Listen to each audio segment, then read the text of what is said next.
Auto van চালান প্রতিদিন আয় হয় কত? ঠিক নেই। আপনার বাচ্চার সম্পূর্ণ চিকিৎসার দায়িত্ব জেলা প্রশাসন নিয়েছে। আমি ডিরেক্টর মহোদয়কে বলে যাচ্ছি যে টাকা লাগবে সেই টাকাতে আমি আপনার বাচ্চার চিকিৎসার খরচ দেবো। পাশাপাশি তো হাসপাতাল কর্তৃপক্ষ তো আপনাকে টাকা দিয়েছে, আপনি কোনো টেনশন করবেন না। জেলা প্রশাসন সহ সমস্ত সরকার, মাননীয় প্রধানমন্ত্রী, স্বাস্থ্য মন্ত্রণালয় সবাই আপনার পাশে আছে, আপনার পাশে আছে, আপনার বাচ্চার পাশে আছে। এখানে এখন 50,000 টাকা আছে, রেখে গেলাম, আপনাকে দিয়ে দিলাম। এর বাইরে যেটা থাকবে আমি ডিরেক্টর মহোদয়ের সঙ্গে যোগাযোগ রাখবো, যে টাকা দিয়েছে সেই টাকা আপনাকে। একটু মাইক্রোফোন সরাই দেখি, মাইক্রোফোন সরাই একটু লম্বা না।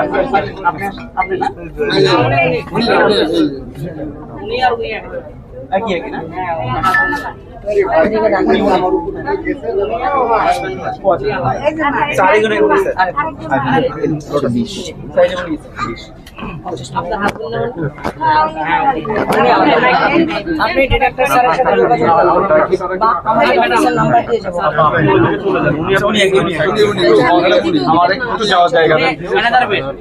আচ্ছা, আমাদের ডিরেক্টর মহোদয় আমার সঙ্গে থাকে। আসেন, এখানে 20,000 টাকা আছে। যদি ভালো লাগে, হসপিটাল কর্তৃপক্ষ তো আপনাকে সহায়তা করেছে, আপনারা বলেছেন। আর এটা মাননীয় প্রধানমন্ত্রীর পক্ষ থেকে দিলাম, জেলা প্রশাসন ঢাকার পক্ষ থেকে দিলাম। আরও যেটা লাগবে সেটা করে দিব। আপনাদের সন্তানরা আমাদের সন্তানের মতো, তারা দেশের ভবিষ্যৎ নাগরিক, দেশের ভবিষ্যৎ বাংলাদেশ গঠনের দায়িত্ব তাদের হাতে। আমরা চাই তার যারা এখানে আসছে না কেন অসুস্থ হয়ে প্রত্যেকেই সুস্থভাবে ফিরে যাক।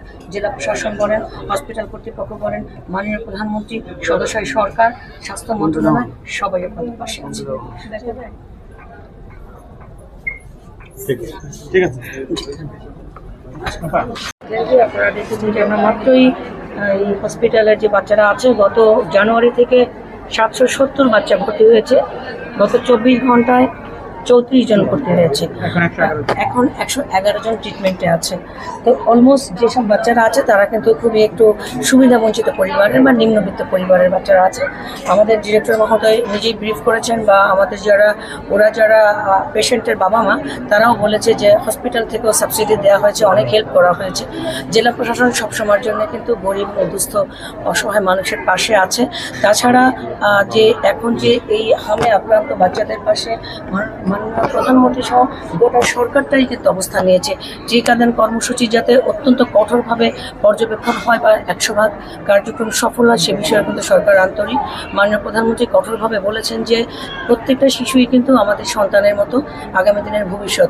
একটা শিশু যাতে চিকিৎসার অভাবে কোনোভাবে ক্ষতিগ্রস্ত না হয়। আবার আমরা তো জানি যে এখানে আইসিইউ সংকট আছে, এবং আমি কয়েকজনের সঙ্গে কথা বলেছি যারা 1 সপ্তাহ 2 সপ্তাহ ধরে ঘুরছে, এখানে আইসিইউ পাচ্ছে না। তাদের জন্য কি ব্যবস্থা আছে? আইসিইউ সংকট কিন্তু মূলত এর আগে আরও কম ছিল। হসপিটাল কর্তৃপক্ষের ব্যবস্থাপনায় আইসিইউ অনেক বেড়েছে। আর হসপিটাল কর্তৃপক্ষ যথেষ্ট আন্তরিক, নার্সরা আন্তরিক, চিকিৎসকরা আন্তরিক। যদি এইভাবে ঊর্ধ্বগতি থাকে তবে কর্তৃপক্ষ কিন্তু মানে আশাবাদী যে এটা এখন নিচের দিকে নামবে। আগামী 1 মাসের ভেতরে এই হামের যে এখন একটা প্রাদুর্ভাব আছে এটা কমে যাবে। আর আপনি বললেন যে জেলা প্রশাসনের পক্ষ থেকে সাহায্য সহযোগিতা করা হবে, এটার প্রক্রিয়াটা কি? আপনারা কিভাবে সহযোগিতা করব? একজন পঙ্গু এবং প্রতিবন্ধী লোকের বা 7 মাস বয়সী বাচ্চা তামজিদ, সে ট্রিটমেন্টে আছে, তাকে আমরা এখন সহযোগিতা করব। জেলা প্রশাসনের পক্ষ থেকে তাকে আমরা 50,000 টাকা দিব। আর আরেকটা বাচ্চা আছে, সে খুবই ক্রিটিক্যাল ছিল। হসপিটাল কর্তৃপক্ষ ভেবেছিল যে তাকে যখন আনা হয়েছিল তার 12 ঘন্টার ভিতরে সে এক্সপায়ার করবে, কিন্তু আল্লাহ পাকের অশেষ রহমত এবং হসপিটাল কর্তৃপক্ষের আন্তরিকতায় সে এখন বেঁচে আছে, একটা ইমামের ছেলে। আর তাকেও আমরা এখন 20,000 টাকা দিব। এছাড়াও যদি জেলা প্রশাসন সবসময়ের জন্যই যে কোনো শিশুর পাশে থাকবে, সুবিধাবঞ্চিত, অসহায়, দুস্থ।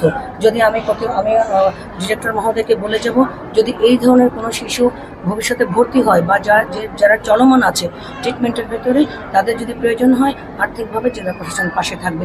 প্রয়োজনে কোনো শিশু তারাও দিচ্ছেন, ওনারাও কিন্তু দিচ্ছেন এবং পার্সোনালি দিচ্ছেন। বিভিন্ন চিকিৎসকরা তাদের বেতন থেকে টাকা দিয়ে দিয়ে অসহায় শিশুদের হেল্প করছি। আমি ডিরেক্টর মহোদয়কে বলে যাচ্ছি যে কোনো প্রয়োজনে যদি আমাদেরকে যখন লাগবে যে কোনো আর্থিক সহযোগিতা করবার জন্য জেলা প্রশাসন প্রস্তুত আছে। এবং আর সব থেকে বড় কথা কি যে হসপিটাল কর্তৃপক্ষ অত্যন্ত আন্তরিক বাচ্চাগুলির যাতে সুষ্ঠু ট্রিটমেন্ট সে বিষয়ে। এখানে ভালো ট্রিটমেন্ট হচ্ছে। আর আমরাও এটা নিবিড় পর্যবেক্ষণে রাখবো। জি, ধন্যবাদ। আপনি শুনছিলেন যে জেলা